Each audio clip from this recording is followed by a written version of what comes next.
All rise. Judge Vanderbeek Court is now in session. Judge, this is case number JBB 1049, Paul case. Thank you. You're welcome. You all may be seated. Mr. Paul, you brought this case before the court. What's going on? Well, Your Honor, my daughter, who's living some type of life that I have no idea what it is, she drops her kids off every day and does what she wants to. Doesn't leave any money for food or for any kind of things that the kids need. So I need some help financially because she didn't give me anything. I mean, just me giving my money out of my pocket that I retired with. So I need some help, seriously. Okay, and where did you retire from? From the school district. Okay, how long were you there? 20 years. Okay, great. Thank you for your service. Thank you. And thank you for taking in your daughter's kids because they could be a number of places, but thankfully they're with a grandparent. Ma'am, what do you have to say for yourself? First off, let me ask this question. Is what he just said true? I mean, they are. It's a yes or a no. Is what he just said true? Yes, it's true.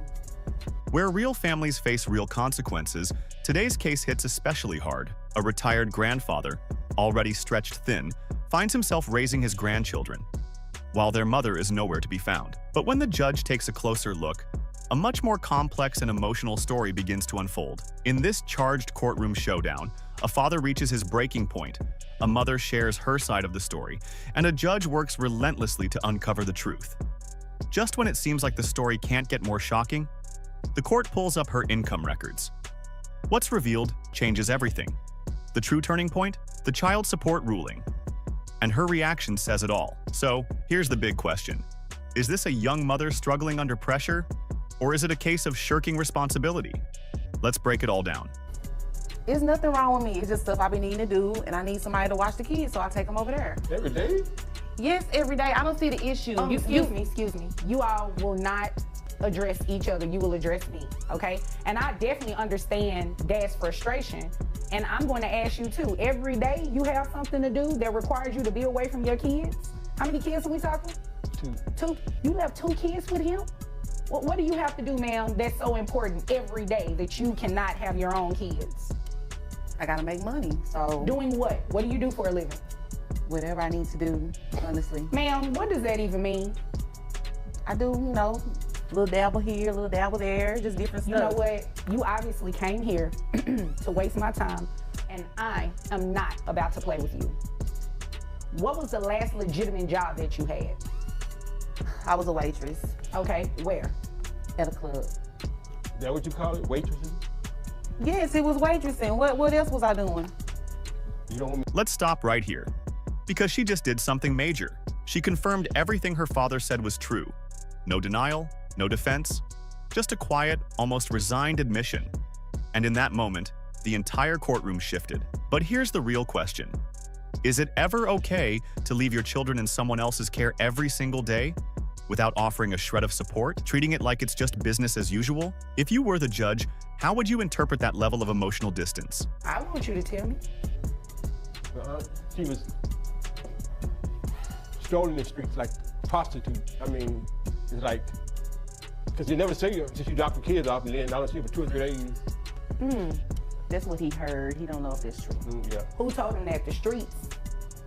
I guess so. The streets had to tell him. Because I hear the streets tell the truth, right? Sometimes. They talk, right? The streets talk, but sometimes the streets be lying, and that's what they doing. Well, I don't think they're lying on you now, ma'am.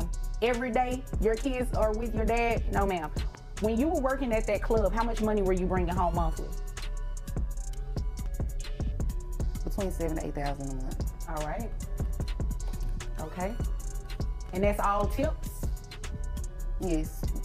Okay. All right. So what I am going to do is base your child support on that $7,000 a month. So that would bring your yearly salary to $84,000 a year. Yeah, you can shake your head all you want to. Wait, what? This is the moment everything shifts. From uncertain to deeply troubling, the father raises serious concerns about his daughter's lifestyle and choices, and her defense? She insists he's just running with rumors. She claims she was simply working as a waitress at a club, but the judge isn't buying the surface-level explanation. and starts pressing harder. Was it really just waitressing? This exchange highlights a crucial truth. In court, accountability and transparency matter. Because when the answers are vague, the consequences don't just fall on the adults, they land on the children. And here's the big question. Should kids really pay the price for their parents' unclear choices? This is extremely disappointing that you leave your kids every day with your dad and you're not giving him any type of financial support. What are these kids on, they receive any type of government assistance or anything? She gets food stamps every month. Oh, and I no, don't see ma'am. any. You get food stamps? Where are the food stamps going? In my house. Who lives in your house besides you that need the food? Because your kid's over here with your dad. You don't give him any money from those food stamps? No. You know what? I'm not about to play with you. So this is what we're gonna do. Salary, $84,000 a year. That brings your gross to $7,000. Your net to $5,508.87. This would make your child support obligation $1,377. Now you said that you were receiving, don't look confused. I don't even want to hear it. I can't pay that every month. You were not making those faces when you were out in those streets. But so I don't come in can't. here trying to make, excuse me, don't come in here trying to make those faces. I am not trying to hear it. I've heard enough. Your Honor, And you are in the wrong. Yes, sir. she had a man living with her too, so just in case you didn't You know. You know don't what? need to You know tell her what? who in my house though, Daddy, You like know for what? real. Okay. I'm just telling the truth. It is I what mean, it it is. sounds like And Daddy you're telling just the truth. tattletale. Well, sounds like he needs to tattletale on you. Somebody need to. You are ridiculous right now. Sir, Yes. she receives food stamps, so I'm assuming there's some Medicaid or something Yes, these kids are getting? Yes, ma'am. Okay, thank you. So what I'm going to do is do 9% of that $7,000 for your reimbursement to Medicaid. That comes out to $496. So $1,377 plus the $496 reimbursement to Medicaid, that make your total monthly child support obligation $1,873. I don't even know men that pay that much money every month. So why I gotta pay that every And then it drops. The financial truth finally comes to light. With a monthly income of $7,000, the judge calculates child support at $1,377. And the reaction? Pure shock. But let's be real. If you're making $84,000 a year, shouldn't a portion of that go toward your own children's well-being? This isn't just a number on paper. It's a wake-up call. Parenting isn't just about love and presence. It's also about financial responsibility. Too many women that just take their kids and go drop them off at their parents' house, and they have a whole man staying in the house with them. It's my dad. Y'all act like I You dropped know them what? off with anybody. These are your kids. Is there anything further, man? I don't know any men who pay that much, she says. But this isn't about comparing paychecks. It's about accountability. Turning this into a gender debate only clouds the real issue. Showing up, financially and emotionally, for your children. And there's another layer. While her father is the one raising her kids, she's living with a partner under her roof. That detail raises some hard questions. Where are the priorities? And more importantly, is this really fair to the kids? No, I guess I need to go make some money in these streets for that. Okay, well, you know what? That is your business. As long as these streets pay Pawpaw $1,873 a month in child support. Sir, is there anything further? No, ma'am. Just happy Mother's Day to you. Well, if there's nothing further, you all are dismissed. And there it is, $1,873 a month in child support.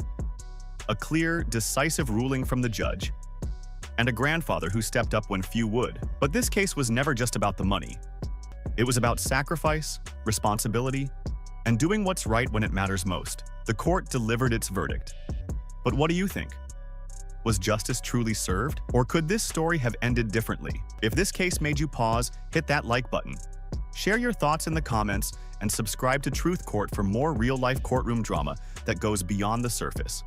Until next time, stay sharp, stay informed, and keep seeking the truth.